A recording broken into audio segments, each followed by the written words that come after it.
Hey guys, and welcome to my first vlog type video. I am all ready to go to the Matt Haig signing at Birmingham Waterstones, and I'm going to be recording that signing for you. So you can sit down in the comfort of your own home, watch the interview, watch the audience questions, and I hope you enjoy it. So come with me while I travel to Birmingham. See you in a bit.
Cheating here by getting a round of applause for walking down the corridor. None of you know who I am, but yes, I'm from Brum Radio, the Brum Radio Book Show, which is transmitted once a month here in Birmingham from the local studio of Digworth. I recommend you all tune in, and we will be featuring Matt Haig's book as our book of the month in September, so we will be also having some extra bonus footage that you might not get today. You will be able to hear on that. So I'm going to introduce Matt. Now I did bring a huge list of things to say about Matt, and upstairs he told me a number of them are out of date now, so I will not go through those. Personally, I think some of these things that you've changed, Matt, are slightly picky. I wrote down Matt was born in Sheffield, Yorkshire. It's crossed out Yorkshire. He's just born in Sheffield. Matt was born in Sheffield in 1975. And he's lived in many places around the world.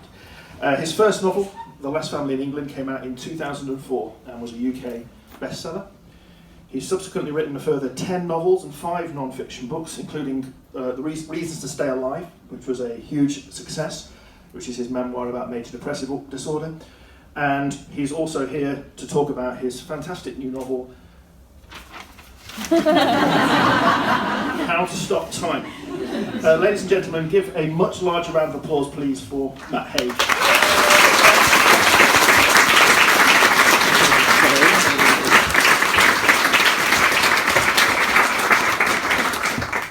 Hi. This is complicated. How do I sit down? Hi. Hello. We usually have cordless microphones on here, so if I get struck by the temptation to do a who and swing it round, stop that. Okay. Can everyone hear Matt? Can you hear me? Yes. At the back? Yeah. I don't know if I was mumbling there, so if I speak, can you turn it up? Just so I can mumble. What the structure of the evening is going to be is that I'm going to talk to Matt. I'm going to talk to Matt incessantly for 20 to 30 minutes, asking a series of questions about the book, about the novel, and then we will open up for the floor. So we don't have a roaming microphone, so I'm not quite sure the best way to do it. We may stretch the microphone to you, or it may just be a matter of bellowing your question out. But we hope to have 20 or 30 minutes time for questions. And then at the end of that time, please remain seated while Matt goes to the back of the room to get set up for the signing. Oh. And For my yoga session, mindfulness class. for the musical part of the Meditation. evening. And then you will have the opportunity to have your books signed by Matt. Obviously, as you can see, there's a lot of people here today, so we will hopefully get through that process smoothly, but obviously your patience will be greatly appreciated. Now, Matt, I've introduced you. I've mentioned that your novels have been very successful, particularly, as we said earlier, your non-fiction book, but we'll talk about the novel. This is How to Stop Time. It has been released to, I think it's fair to say, rapturous reviews, that's what I'm calling it. And That's what I wrote there. the film rights have already been snapped up for this, and we can name the potential star of this, can we? Yeah. That's Benedict Cumberbatch, who will be hopefully in the lead role. It's right there. And although the book has only just been released, it's already going to be, we know now it's going to be a new entry at number 3 on the Sunday Times bestseller charts. Yeah, I did actually write that bit. So we'll I was find... getting excited because I only heard an hour ago, and my publishers were saying, "Oh, it's going to be a bestseller." I said, "It might not be." And everyone said, "Yeah, I was just feeling a bit full of myself." I think it's time for a second round of applause for that.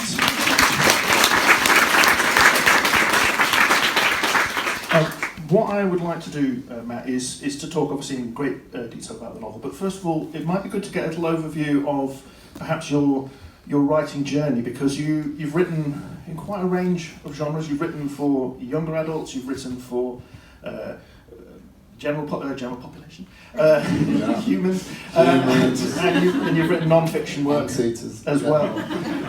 So it's quite an unusual career. It is, and I don't know. I think it's accidentally unusual. Actually, what you didn't mention there, I don't know why I'm mentioning it now, but I wrote some business books once when I was a struggling person. I was an agoraphobic, and I had to earn some money, so I started writing about things I didn't really want to write about, like marketing and internet and business and things. And I wrote about 8 books in a period of 18 months. And they're all unreadable. And they were unreadable at the time, but now they're really unreadable because it's like internet advice from 1999. There's this thing called email, and it's really great. And that's the work I'm most proud of. It paid the rent. It didn't actually pay the rent, but it was a kind of job. Now, the rent is being paid now by Benedict Cumberbatch and How to Stop Time. Can you tell us a little bit about the novel? Many of you here will have read it, I'm sure, but not everyone will have had the chance yet. So tell us a little bit about the book. Oh, it's about a really old man who's 439 years old, but he looks like he's 41, and he has decided to be a history teacher in East London.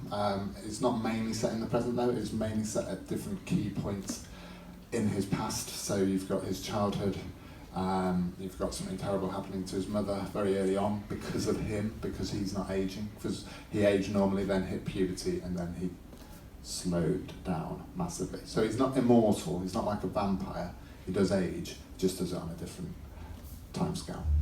And actually, when I was researching this, there is an illness, a real illness called progeria, where you age really fast. So I just reversed the science on that, and age really slowly. And so it's probably not a real condition, but I tried to make it. I tried to believe it myself, and I discovered. Oh. Wow, that is amazing special effects going on. It's a lot of fun when someone gets off. Yes, and what was I saying? Yeah, science. It's not a real thing, but I was fascinated when I was researching about because we're nearly at a point now with science where is that happening all the time? That's amazing. And we're nearly at a point now where we can make people immortal. You know, like in about 100 years, I'll probably have some nanotechnology that'll go into us and be able to repair cells and things like that, and turn us into lobsters who never really technically age in a normal way. But that's quite scary, I think, because what will we do? But yeah, that's not really what the book's about. But it's a book about an old man and how he chooses to not have relationships with people because everyone he's ever loved, he's lost.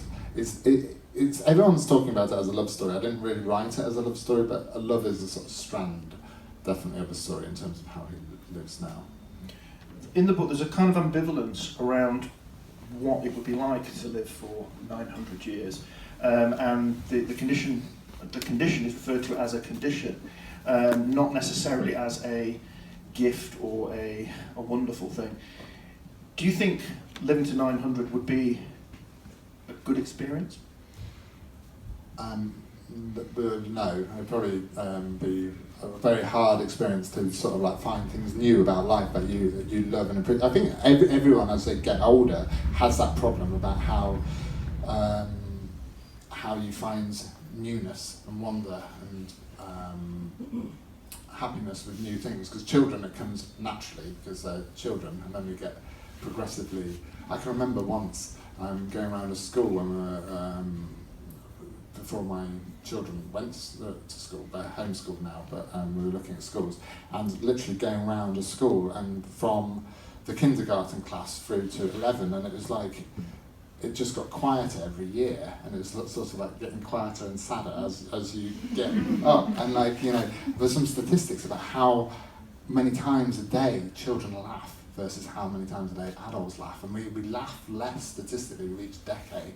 And like, imagine how miserable we'd be at 900. Just like, we wouldn't get invited to many parties, would you? But the thing for me was, it was like it's not really a metaphorical book. It's a sort of like, hopefully just a fun read, but it's also, for me, a little bit about depression and what that feels like, because when I was ill, sort of at my worst point of illness for sort of 3 continuous years, that still feels like half my life, at least. And you almost feel like you're 400 years old after having gone through that. And time is a sort of obsession, it was for me with mental illness, because it was kind of a weapon, because anxiety was such a big part of my thing. So I was convinced continually that I was going to sort of die before the age of 25, and then you get to 25 and you're still alive, and then you think you're going to die by 30 and you don't, and all these things it tells you. And time sort of disproves a lot of the stuff depression tells you, and it's only what anxiety tells you. So I like the idea of time as something bigger than depression. Another element in the novel is how he has to keep his condition or his situation very secret, because people don't understand it, people distrust it, people think that he's in league with witches and so forth at the start of it. Can be read very much as a parallel for mental illness. I know you're saying it's not a metaphorical novel, but was that in your mind, this idea of someone having to hide their situation, even though, you know, we know it's a naturally occurring and not, there's no witches and demons involved? Yeah, I like the idea that he'd still have to hide it now, because it's like with mental health, we think we're so much further in terms of our progress, but I sometimes wonder, have we, or have we just solved old things and got new problems? I think we're, you know, like in the olden days, in the 1600s, trepanation was one cure for mental health problems. And trepanation is where they drill a hole in your skull and let out the demons, or try and find the stone of madness inside your head and take it out. I'm quite glad that's not offered on the NHS anymore. But you do wonder in 100 years' time about what certain things we do now and don't do now. That will be seen as quite scary. I think my main thing, this is going totally off tangent into Reasons to Stay Alive territory, but I think my main problem with stigma of the condition of mental health problems is the divide we have between mental health and physical health. I think we should see it all as health. And I don't even understand the divide between mental health and physical health, because your brain is physical and even thoughts are physical, they're physical processes. So with How to Stop Time, definitely this idea that he looks totally normal and yet he's got this condition where if he reveals it to people, they will either think he is mentally ill or they will possibly have vested interest in him. So in the past, the danger was for superstitious reasons, like witchcraft. Now it's biotech companies and people wanting to sort of harvest his genes and stuff. Now, Tom, the character in the novel, lives for, he's 439 when we first meet him, is that right? So he's seen a lot. One of the real successes in the book, in my opinion, is how well wrought all those historical periods are. So there's a number of different points in the book where we go back to his past. How much research did you need to do to get to that sense of really authenticity? I'm really bad at research. I'm naturally quite lazy with research. I mean, like The Humans, which was a book before this, had like no research. And it was about a Cambridge mathematician, an alien pretending to be a mathematician at Cambridge. So I totally blagged my way through The Humans. Because even like one of the pages in The Humans is a mathematical equation, which I think I'd taken it from someone's sort of like dissertation or something. I just thought, that looks complicated. I haven't done that, but it is a real equation, but I just don't understand what it means. And with this, I had to actually do some proper work. I had to sort of research it, and it's not even like a historical novel. It's like 12 historical novels, very, very short ones, but you still have to know, even if you're writing a chapter that doesn't reference anything specific about the date, you have to know what's right for that time. So yeah, I had to do loads of research, but I enjoyed it because I'm fascinated. I did English and history at uni, and I'm fascinated with social history and that stuff. I'm not into kings and queens history, but I'm into like how people lived and what, because it tells us about how we live now and all of that stuff. So I don't see history as a dry subject at all. I love the Emily Dickinson quote, "Forever is composed of nows," and history is just a series of like presents. It's just a series of present moments. And I think we are history, and we're always in a present moment that's going to be past. So it's just people, isn't it? History, and I find it fascinating. One of the things I would say, this is an aside rather than a question, is it really brings to life that people who lived 400 years ago and had child bereavements and so forth felt these things the same way that we do. And sometimes when we see history as one thing happening after another, we forget that those people were living it as it happened. You're right there with the mic. No, yeah, I am. I'm just fiddling. I'm just nervous fiddling. It's totally fine. I'm just sort of, I don't know. Okay. And throughout I the haven't novel, smoked for 20 years, but I continually fiddle with it. Throughout the novel, as you say, with the historical periods, Tom meets some people, but it's very lightly done in the book. It's not. There's a fantastic sequence with a famous bearded playwright. I won't spoil it for anyone here. West Midlands. Famous West Midlands originating. No, Elizabethan. Yeah. William Shakespeare is in the book. Okay. But again, were you tempted to put a lot more real historical figures in, because they're very judiciously done? Yeah, well, Shakespeare was a naughty one, because that's the one creative writing teachers would say, don't write about Shakespeare. It's either going to be cheesy, it's going to be inaccurate, it's just going to... And I just thought, I heard so many imaginary voices in my head telling me not to do it, that I knew I had to do it. And I just thought it'd be fun. If you're setting it in Elizabethan London, where would I want to go if I was in a time machine? Elizabeth, I'd go and meet Shakespeare, go straight there, wouldn't mess about and the celebrity spot and meet Shakespeare. Bring him back to Waterstones and say, William Shakespeare, in the present. But yeah, no, there's very famous people people in it, but there's also other people who people just think are normal characters. Some of them were actual historical figures, like the doctor he goes to see about his skin condition. Dr. Hutchinson was a real doctor who discovered progeria, the illness where you age really quickly. So he goes along to think that this doctor will be able to solve him, and he gets upset when the doctor thinks he's just mad. Oh My is a character who was a real person. He was discovered on Captain Cook's second voyage, and I've obviously fictionalised him by making him nearly immortal. But yeah, I don't know.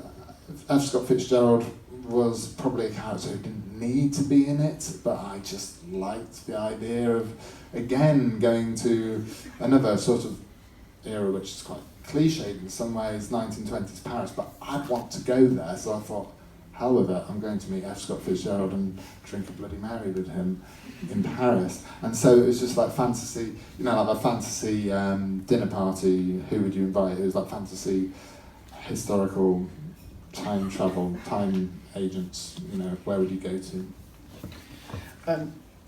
One of the things that struck me when I read the book was it deals with, obviously, a great span of time. It deals with a type of life that we can't comprehend living this long. And it struck me that was very much parallel to The Humans, your last novel, where it was about the enormity of space and about how individual human lives are both relatively insignificant but also incredibly important. Is that a fair assessment, or am I barking up the wrong tree with seeing these two things as perhaps as mirrors, one of space, one of time? Yeah, I think so. I think I had the idea when I was writing The Humans, I thought, space, time. So, yeah, it is. I think they're very different books in some ways. Humans is more out-and-out comedy in lots of ways. The comedy is not so at the fore in How to Stop Time. It's a bit there, I think. But no, I like narrators who aren't real. I like narrators who aren't quite us, who've got something else to, some of a perspective on us. I'm not like a massive fantasy geek. I'm not into fantasy for its own sake, but I'm into it as a device, a way of looking at us, because I think we're fundamentally interesting, but we don't know how to look at ourselves. So it's a good way to. It's like standing back from a painting. If you're right up close to a painting, you can't see it properly. And I feel like we're always right up close to a painting. So it's nice to have some sort of fantastical way to step back and look at us. So it just makes it more convenient as a writer to add that fantasy element. One of the things that again struck me as remarkable, how you manage this, is getting into the mind of someone who has seen so much and has lived so long. Particularly in the view of what you're saying is that every decade we laugh less. How did you feel able? Because I have to say though, because I was thinking about that. I'm happier now in my 40s than I was in my 20s. I'm definitely in my 20s. I was obviously ill for a lot of my 20s, but I was also very confused person in my 20s, and I used to remember dreading being like, before I became ill, I dreaded being 40. When I became ill, it became a fantasy to get to 40, but before I was ill, I thought like being 40 would be horrendous, and actually, bit of back pain, but it's generally okay. These chairs aren't helping, are they? It's not too bad. I've got an orthopaedic chair now at home, which is good where you put your knees like that. But yeah. Sorry. I don't know what to say. You and me both. Now, as I mentioned earlier on, Benedict Cumberbatch, who I accidentally referred to as Benedict Pumpkin Patch on the radio this morning. Apologies to him for that, if he was listening, which I doubt he was. How did he come to hear about the book before it even come out? I don't know. It was before I'd even written it. I'd written 2 drafts of it. He read a second draft, and the book has had 2 more drafts since then. So it was a very weird experience writing a book, knowing that he would be playing the character. So it was like the 3rd draft. I was saying, looks a little bit like Sherlock Holmes, brooding intensity. It wasn't really, but it was weird knowing that, and it was like 2 weeks after I finished the second draft I found out this, but I think basically my publisher, they'd been interested, his company Sunny March had been interested with my children's book, A Boy Called Christmas, which had gone to someone else, and so I think they'd asked my publisher to see it as soon as he was writing it, and Guy read it, and then Benedict read it, and then And nice things. if it does, I mean, I know these things can often, there's a long way before they're actually on the screen, but if and when it goes into production, how involved would you like to be? To be honest, I mean, I've been involved like writing screenplays before. A lot of scripts that weren't made. I was one of about what felt like 100 writers on Paddington, which was a fun experience, and that was nice to be involved with. But I'm not a great collaborator. I'm really like quite a miserable sort of like stay in my attic.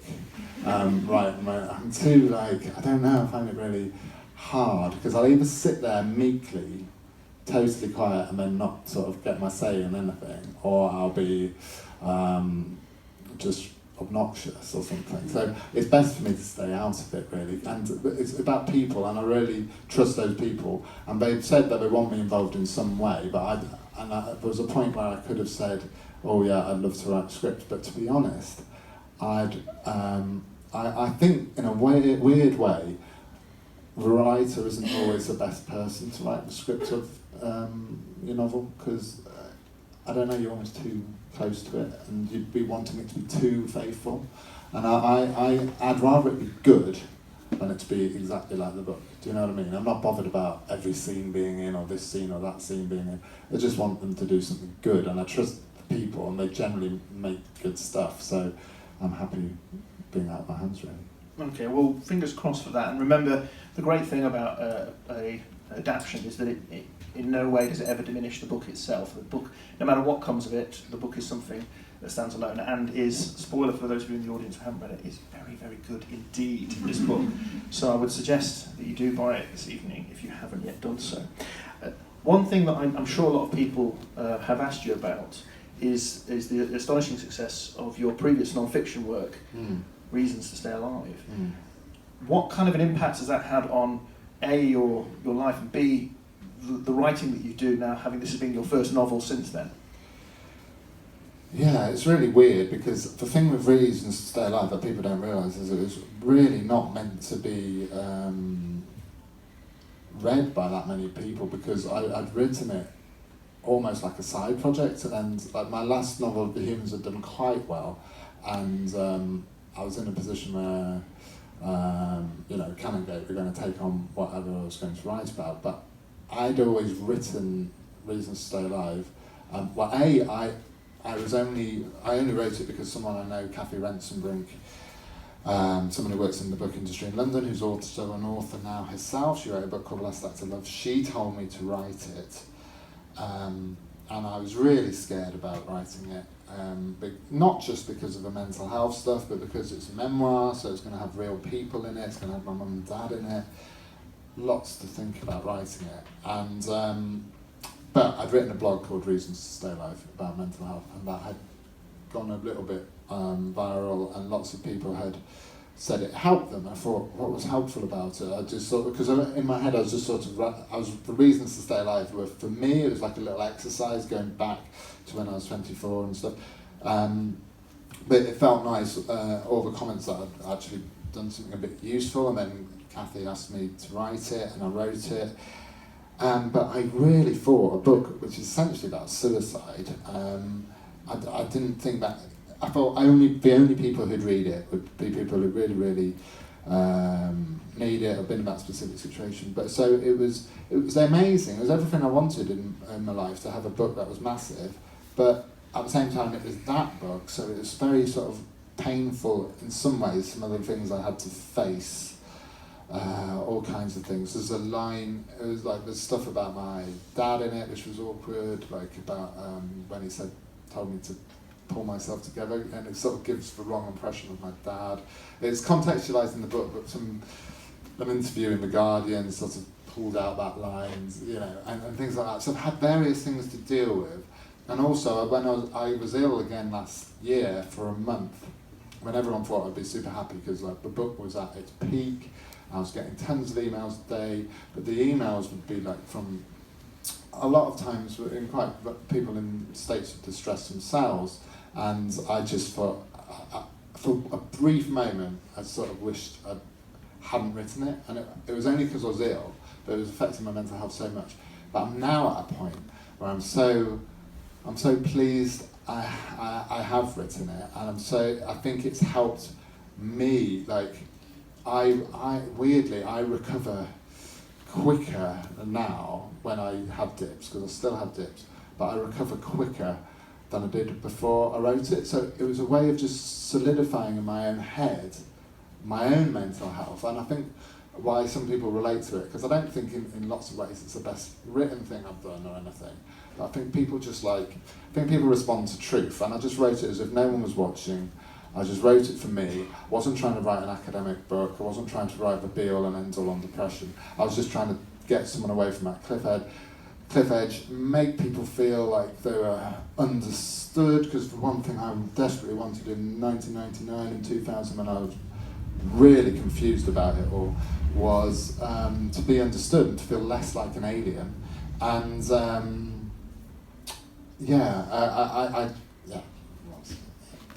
And what's it like going back to fiction after memoir? Well, harder in some ways, because with memoir you know the story and you know how it's going to end, and Reasons to Stay Alive. The writing of Reasons to Stay Alive, everything about the decision to write it was difficult. The writing of Reasons to Stay Alive was very fluid, it very wrote itself. I hate it when people say that, but it did kind of have its own sort of energy to it.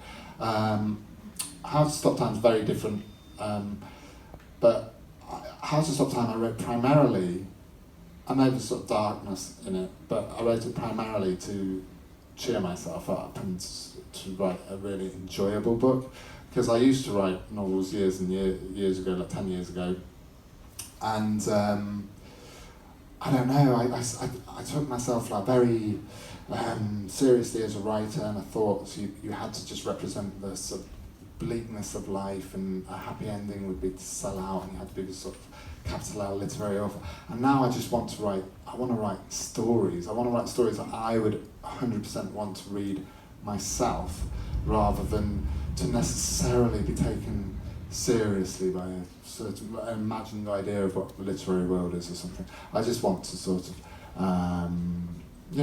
write stories that people like to read. That brings us on to my final question, really, which is, are you able to share with us anything about what you're working on now? No.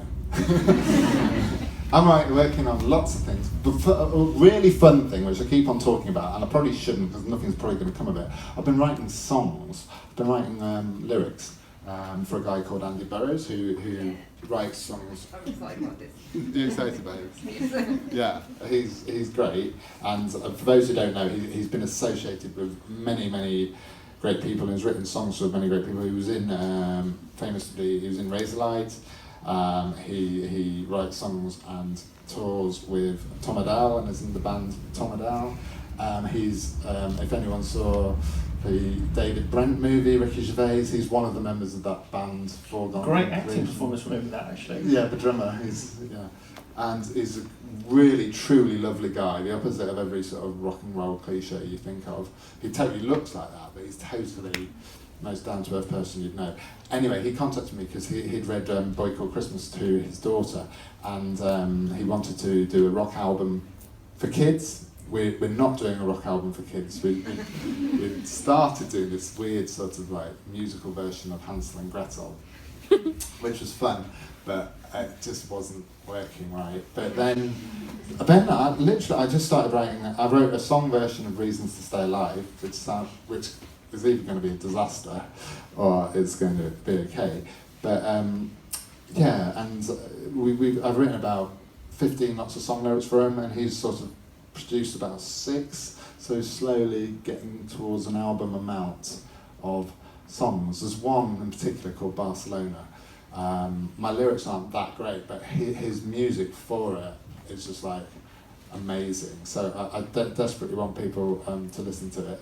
Other than that, I'm doing 2 more books. I'm writing another non-fiction book, which is going to be mental health, but it's definitely not going to be Reasons to Stay Alive 2. More reasons to stay alive. The director's cut of reasons. But that Reasons to Stay Alive is sort of like a springboard for it, because there's a lot in Reasons to Stay Alive that I want to answer some of the questions in Reasons to Stay Alive about what makes us ill and what about the modern world aggravates our health, because we're very aware now of things that mess up our physical health. It's not controversial at all to say passive smoking can cause lung cancer. It's not controversial to say air conditioning can exacerbate asthma or central heating or whatever. But there's things about our external circumstances that also affect our mental health. Just simple things like sleep, for instance. Sleep's massively important for lots of things, and we sleep in different ways now, and we sort of go to bed on our phones and stuff like that. Yeah, that's going to be a tiny part of it, but it's just looking at all the ways the world makes us ill. Advertising, eating disorders, ideas of what we should look like. I'm staring at Joe Wicks the whole time as well. I was talking about that. So it's going to be about everything. Everything. I'm going to solve everything. There'll be no new reason for any more books after this book. Reasons to Stay Alive to 439. I would like to open up the floor for some questions now. I'd like to do 2 things first. The first one is I'd like to invite the 3rd round of applause for Matt. Thank you very much. What I'd like to do is invite people to raise their hands if they have a question, and to practice that and to get the arms raised, I'm going to do a quick poll. Hands up if you would like to live to be 900 years old. Whoa! 1. Will you expect that? I don't know. Okay, well there we go. But I hope that means your arms still work. Any questions for Matt? Great. I don't think this microphone will reach, so you'll just have to shout out. But I will repeat the question. Come on. Okay, so no one has a question. Here we go. Hi. How did you decide to write Christmas books? Because I've just written Reasons to Stay Alive. I thought, what is the opposite of talking about depression? Father Christmas. So, obvious. I was also scared that I was going to have a year and I did have a year of doing events for Reasons to Stay Alive, and I wanted a total counterbalance to kind of keep me sane. And my son had asked me what Father Christmas was like as a boy, and I said, I don't know. But that's an amazing idea for a story, so I'm going to steal it from you. And I thought someone would have done it as a novel, Father Christmas origin story, but there's not really much out there, anything like that. So I thought, okay, I've got to write it, and I had such fun writing it. And as I was writing it, I had 2 more ideas where it could go, so there's 2 more books. I definitely don't think I'm writing another one, but there is. I finished writing Father Christmas and Me, which is the 3rd, and probably silliest and most fun with it. I can remember, like in the 2nd one, my editor would say, Father Christmas seems quite depressed in your books. Although they were to be the opposite of Reasons to Stay Alive, some of it carried on. But they've been really good fun. I recommend writing about Christmas. I've written a Christmas song actually for Andy Burroughs. Cool. No, okay. No, I'm not going to sing it. I'm going to sing it. Go on. No. No. I don't know what it's called. It's either going to be called Father Christmas in the Modern World or Northern Lights. But Northern Lights is obviously looks like I'm writing about Philip Pullman. But yeah. Philip Pullman and Santa Claus do have quite a lot in common. They're both quite jolly. Yeah, he's lovely, isn't he? I've met him once and he's great. So, question number 2. On the 2nd draft, when you knew it was going to be Benedict Cumberbatch, well, you had an inkling. Did that ruin writing it for you slightly because you already had an image of what it would be? It was a totally terrible thing. Oh no, it was really actually, and I'm not just saying it. Everyone thinks I'm just saying it, but in my head, I was before that happened. Possibly because there'd been some sort of like film interest and contact with Benedict before, but I was frequently seeing him. There's not many other actors like him, and I think one of the reasons why there's almost such a sort of like strong cult following behind him is because he is quite unique. I mean, obviously there's lots of sort of white male actors of that age, but like in terms of like his acting style and the intensity, if you're thinking about a 439-year-old man, you need someone who looks like they've got this whole inner life. And sort of gone through all sorts of darkness, and he was sort of in my head before I knew that. So to have that sort of confirmed, no, it didn't. I don't think it changed what I wrote, because the bulk of it was there, and I knew Tom Hazard as a character. It just sort of probably gave me a little bit more confidence in it, because I'm so neurotic as I'm writing a book, how people are going to react to it. To have such a sort of strong endorsement there probably made me a bit more confident in it, which might have helped the writing, I don't know. But yeah, good question. Oh, it's all happening now. In an A to Z of Humans, you describe marketing, I can't remember exactly, but it's pretty scathing. Did you think of it in the same way when you were writing about marketing, or like did that change your view on it? Or? Yeah, I mean the thing is, like anything, marketing's not necessarily 100% bad. It's just like selling something that you do. Like I think a lot of I still market myself and as my books and stuff. So I'm not against all marketing, but when I was writing the books, no, I was definitely. I'm not saying anything totally terrible and evil capitalist in the books. So, most of the books were, I don't recommend you read any of them, but I wrote a book called Brand Failures, which was just about how various big companies have made stupid mistakes with their brands and stuff. So nothing controversial, but yeah, I didn't like writing about business and marketing, but it was literally because it was the easiest way to get paid money, which I needed, to write, and I couldn't leave the house. I literally couldn't leave the house. I wouldn't have been able to pin down an office job. I couldn't do anything like design websites or anything, so I needed some sort of freelance job, and no one knew who I was or anything, so I just, I became this weird kind of agoraphobic. I think the publishers on the back put me like as a business guru, and I couldn't even leave the house. It's just like the biggest, most ridiculous thing. And obviously the real business gurus were making stacks of cash and not writing these books for the small business publisher. But in a weird way though, actually writing those books was sort of quite therapeutic, because when you're writing a business book, you have to sort of adopt this sort of like corporate sort of know-it-all voice. And it was like role play where, I'm a business guru. I can't go to the shop and buy Marmite on my own, but I'm a business guru. So it was making me feel, like I had this sort of inner sort of slick, evil entrepreneur who was confident. The character of Heinrich, perhaps? Yeah, I think so. Okay, more questions? Hi, I noticed on Instagram that Chris Riddell was illustrating his copy of it. How did that feel? That was really nice, and amazing. Again, he works in mysterious ways, Chris Riddell. Have you seen like his illustrations of people on the train and stuff? Like he wasn't telling me he was doing that. I just saw on Instagram, wow, I want to try and get that copy of him. Or auction it for charity or something, because it's amazing, and I'd love to do something with Chris Riddell because he's brilliant. And he's so fast. His pictures are so detailed and perfect. But he does like thousands of them. He literally lives drawing pictures. And it was great. It was great that he liked the book enough to draw all the characters and stuff. Amazing.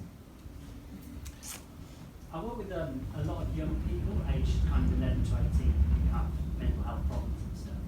Are there any particular books you'd recommend for them to read?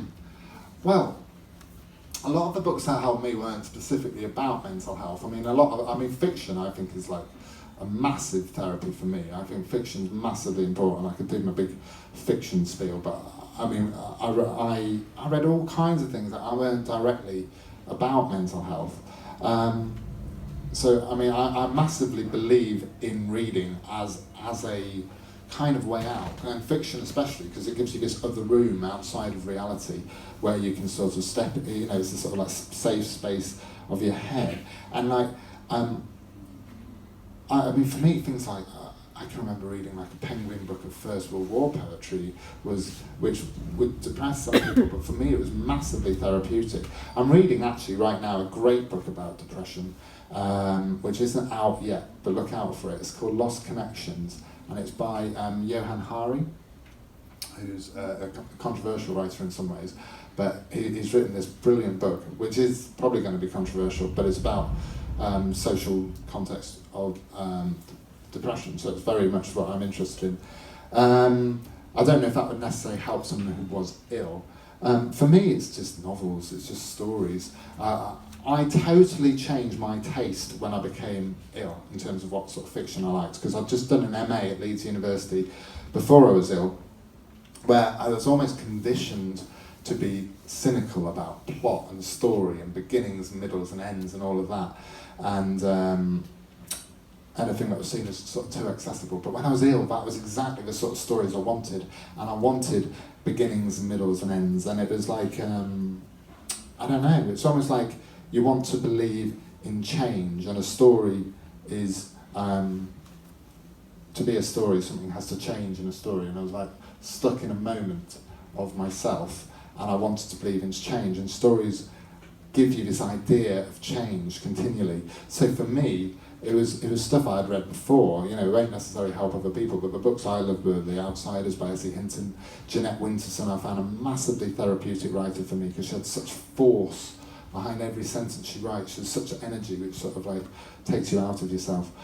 So I think it's very subjective on the person. There's a little reading list in Reasons to Stay Alive, but it's very much my sort of personal reading list. It really depends. I definitely believe though in stories, and also writing obviously helps. I can remember when I could hardly write at all, and Andrea made me write down what I was feeling, and just that process of taking something very, very internal and taking it out of yourself, doesn't cure you or anything, but it can sort of lighten the load a little bit.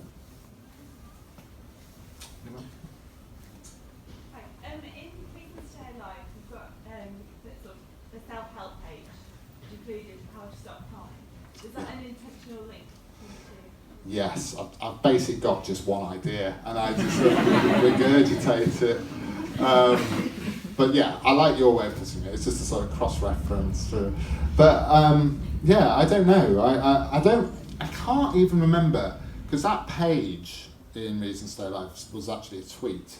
It's actually exactly 140 characters long, that How to Stop Time list. So it started as a tweet, I think, about 4 years ago, and then it went like viral. I don't even understand why. I was just doing exercises in what fits into 140 characters, how much, whether you could do like little poems in 140 characters, when I was quite new to Twitter.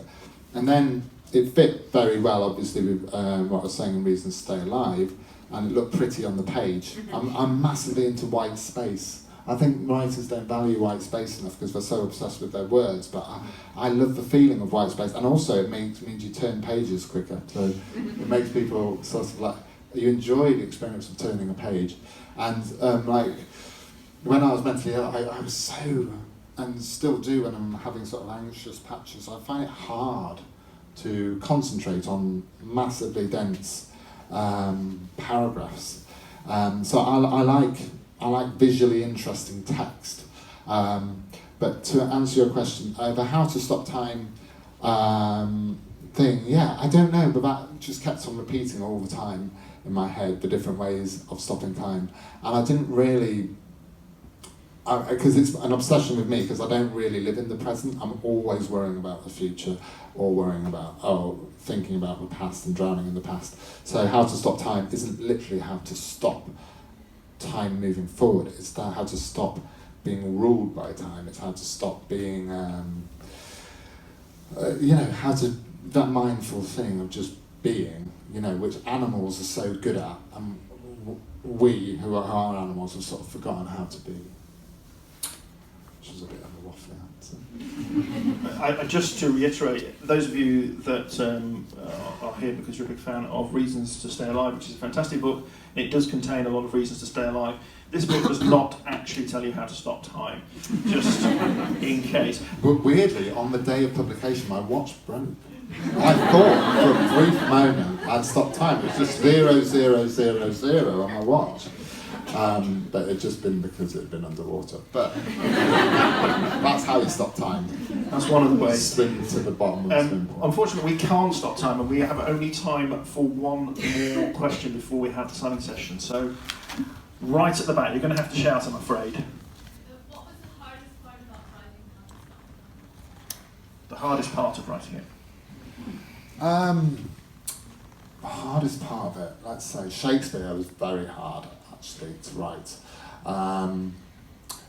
So I solved the problem, because what does Shakespeare speak like? So mainly I just put Shakespeare quotations in Shakespeare's mouth, which seemed the safe way of doing it.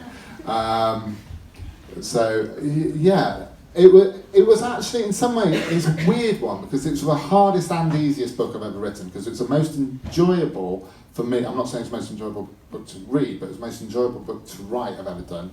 But, a lot of history. So it was all hard, but all nice. It felt very nice all the way through. But yeah, the further back you go in time, the more you have to worry about dialogue and things like that. So the Elizabethan stuff was probably the trickiest.